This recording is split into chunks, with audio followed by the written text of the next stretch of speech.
Hello and welcome to a special episode of the Nordic KeyForge podcast. I'm Jason, the Captain Kirk, and I'm joined here today with Hydrophilic Attack. Jonas, how you doing? Hello, I'm good. How are you? I'm fantastic. And Karl, the beekeeper, Algernon, the man that Yeah, goes by many names. beekeeper is in the house. The beekeeper is in the house. Indeed, indeed. Okay, cool. We're going to jump right into this. No Forge Night, none of that, because we have been entrusted yet again with KeyForge spoiler cards from the new set. What's the new Very set called? exciting. Ember Skies. Ember Skies. From the new set, Ember Skies. And yeah, so really excited to see these cards, really excited for the new set. But let's jump in and just start discussing these new cards.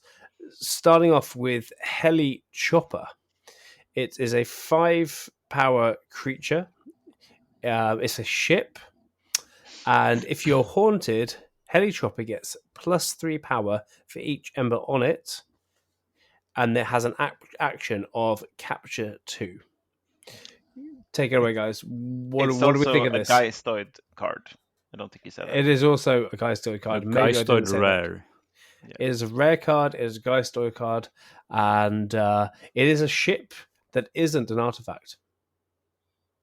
Which there are some ships like that in other sets as well. Okay. I think in Dark Tidings, but yeah. I mean, I was kind of more focusing on the artifact ships in Dark Tidings that did come out sometimes as creatures, but yeah. So Helichopper, Karl, what do you think of Helichopper? Well, there's a few interesting things here. Like we have ships returning, we have haunted returning in some capacity, and it's a decent card. Like the fact that it's a rare, it doesn't say very much about like what we can expect from Geistoid, I suppose, in Ember Skies. But yeah, I like the card. It's like solid late game Ember control. Like it's an interesting power, I think. Like Capture 2 that is solid, and you keep getting stronger the more Ember you have on it. But then you flip your deck and it just bursts. But yeah, I can see it being useful. It would be fun to use it with some scaling Ember control. You flip the deck and then whoop, now you get a bunch of Ember and then you take it. Yeah, I hope we have some scaling in this set. Yeah. It feels like we do. We need more Ember control after the crazy power of Grim Reminders. So that could be exciting if we do see that. Yeah. I also think it's interesting to see Haunted returning. I was expecting it to be kept only in Grim Reminders, like the Tide was kept only to Dark Tidings. So it's interesting to see, at least to some degree, it's back. Yeah. But what? Yeah, it's a rare, so I don't know if this means it will mostly be a mechanic on rare cards, or if it's something that we will see on other cards as well. But how common it will be. I kind of hope that they will just keep it to being on rare, maybe like a few uncommons, maybe, but not be a major thing in Geistoid going forward. Just because it's just something to keep track of. It adds sort of I don't know. You have to count bookkeeping basically. Yeah, count up to 10. It's very complex. So yeah. Since when is KeyForge a counting game? I mean, I thought it was a racing game. I didn't know there was math involved in this game. Yeah, I know, right? It reminds me. What's the Saurian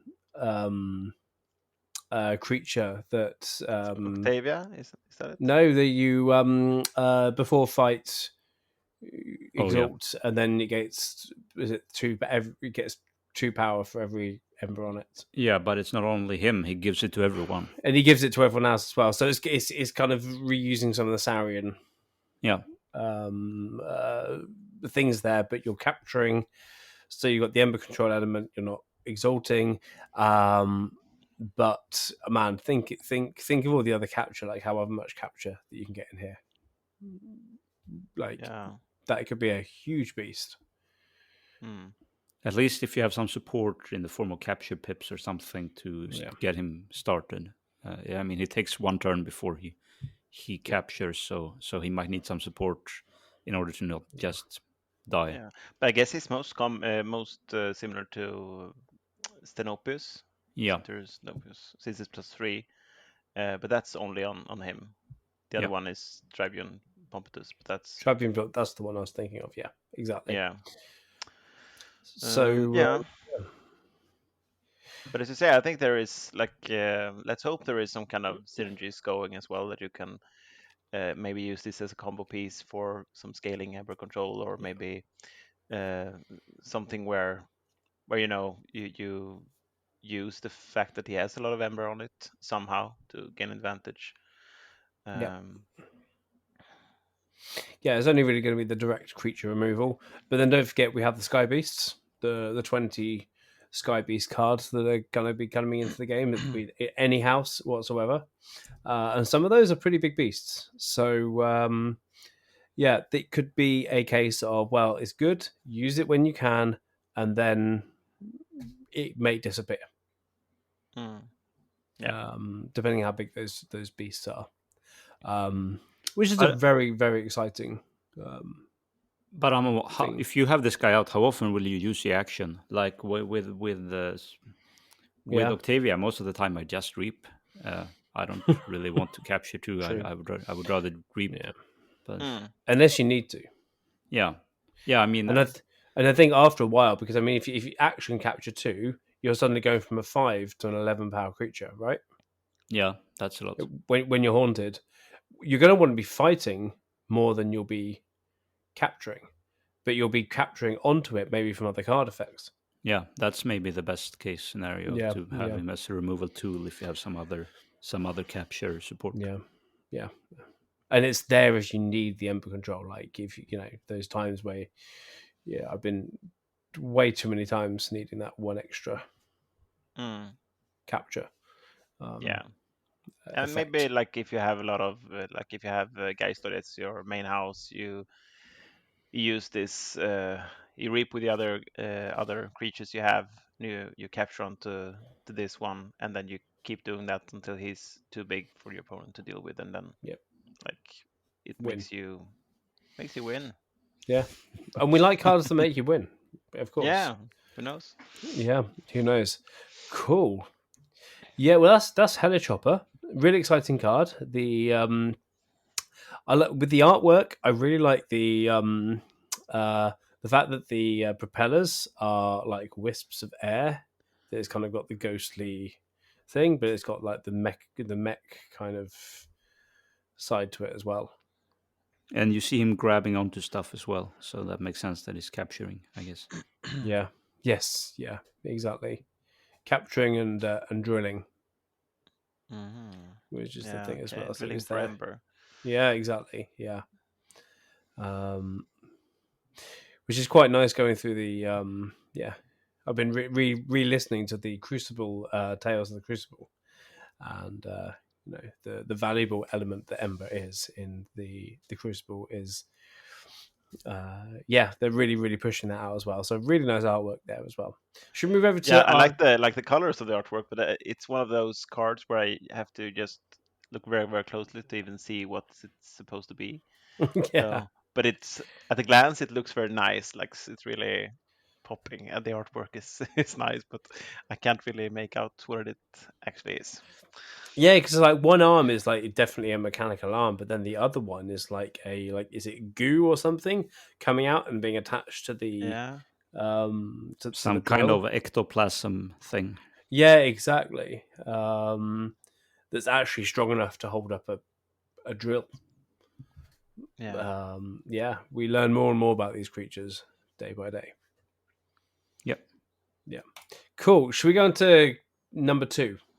Yes, let's do it. So we have Quantum Mouse. This is in Logos. Let's say the house name first. It's a 1-power creature. It's called Quantum Mouse. It's a cyborg. It has an enhanced ability of 2 draw pips and a discard pip. And it says when you would resolve a draw bonus icon, you may choose to discard a card instead. So it's a passive effect when it's on there, and that's all it is with a 1-power creature. Yeah, and this is a common. Yeah, this creature. Is a really strong common, I would say. Yes, very much so. And I think it pushes the whole that haunted is going to be a thing in Ember Skies, possibly, because it's another way. Like if you need to be haunted, it can get you to being haunted if you have those draw pips. But then, of course, even discarding a card is strong enough if you need to. Yeah, it's just adding on to the Logos efficiency thing with discarding as well. So it's almost like, Logos, they had some of that before, like sloppy legwork and stuff, but feels like they've been so strong in the efficiency department.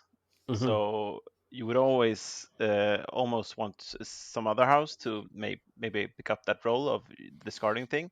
But this seems like Logos will be super strong in that going forward as well.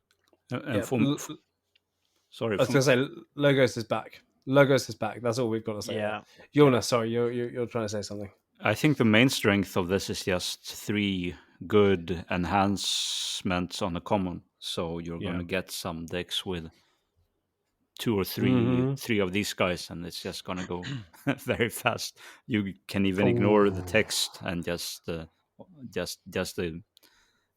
enhancements is really important, I would say, for this card. Yeah, for sure.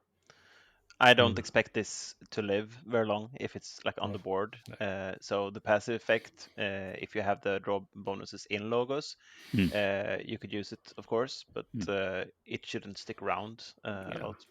Yeah. But yeah, the enhancements in itself, it's just crazy strong. Yeah. But it's also kind of interesting. I think the more of this guy you have, the less you care about him surviving. Because then it's better to draw, probably. Like when you have a lot of draw, it scales better than discard. But if you have just one of them, that's when you probably want to get some more value from those discards, maybe. But I mean, it would stack, wouldn't it, for however many you have on the board? So say if you go up to 7 of them in the deck, they would not stack. It's an instead, so it's replaced, and that's it. Okay. And that would be probably bad also, because you would maybe discard your whole hand more than I mean, but that's the point I was going to make. Like, maybe you need to discard your whole hand. For a reason, it's an opening hand, or it's an early hand. You've got a lot of late game cards. You need to cycle your deck. You may want to get rid of your cards to kind of get into some of your early game cards. Yeah. But if it doesn't stack, then that's a moot point. But yeah, I mean, it's a very simple thing in multiples that could be really good, really enhancing the decks, and I love the artwork. Yeah, it's very cute. Good for Alliance as well. Yep. Like potentially, like you could get really stacked pods with those draw pips and discard pips. Yes. If they land correctly. Yes, no, you really can do, and I think I've had experience of that with I think was the pre-release for Winds of Exchange, where I had a one house with about, I don't know, like almost every single card was in one house had an Ember pip on it. Extra Ember pip on it because of I had a double cursed relic Okay. Yeah. And so if you've got loads of these in a deck that enhances another house, that could be, like you say, really strong alliance. Yeah, I wonder if Cronus is going to go back or come back. Oh, that would be crazy. Yeah. With this. Yeah. One thing I really love about this artwork is this like little robot ear or whatever. Yeah. Yeah. This artwork I really like. Yeah. Yeah, you got the perspective, the portal, the Steam game portal, of going through from one place to another, and I think it's still going from orange to blue, isn't it? So they've still taken that part there, but the you could either look at it as a perspective thing, so he's kind of going into the back, coming forwards, or it's not next to each other and he's getting bigger. Yeah, I think it's perspective. You think it's perspective. I like to think maybe it's a big giant mouse which we're creating here. So, with one power. With one power, but like we've just discussed, it's quite a power. It's a good thing to have on the board. Yeah. No, I just meant if it's giant, he might have more than one power. Yeah, maybe it's not perspective. Maybe it's time, since it's a quantum mouse. He's going back in time to pick up the cheese, and that interesting. Was missing in the future. Yeah. The Aember cheese. I don't know. No, I mean, I think we've just taken this card to another level, Karl. The beekeeper is bringing the wisdom for this one. Yeah, no, I like what you think there, and especially with the discarding thing, and the hint of the grim reminders there as well. Like always remembers getting. No, but it's interesting that both of these cards, they have discard and haunted. Yeah. And maybe if that's going to continue being a theme, that's a way also to play against grim reminders. You have ways to fill your discard pile to play against Winds of Death and things like that. So that's interesting as well. Yeah, definitely. And I think that's good that we do have tools to go up against grim reminders. That it is, there might not be as big a power creep as there was in the last set, but there's going to be stuff to tackle what we have as well. So yeah, I've got a lot of high hopes for Aember Skies, and really excited to see these cards. Yep, awesome. Yeah, sure. Cool. So I think that's the end of our little spoiler session here tonight. We hope you enjoy it. We want to know what you guys think. So comment in the Discord, comment to wherever we've posted this as well. We do read them, and we'd love to know your thoughts. If you agree, if you disagree, is there something we've missed? Let us know, and we can continue talking about this in a future episode. Until then, that's goodbye from me. And from me. And from me. Forge on and prosper. Good night. Okay. Bye-bye. Bye. If you want to get your hands on the new set Aember Skies by Ghost Galaxy, then you can back their Game Found campaign by following the link in the description below. Then that will get you where you need to go. We're looking forward to this new set. We hope you are too.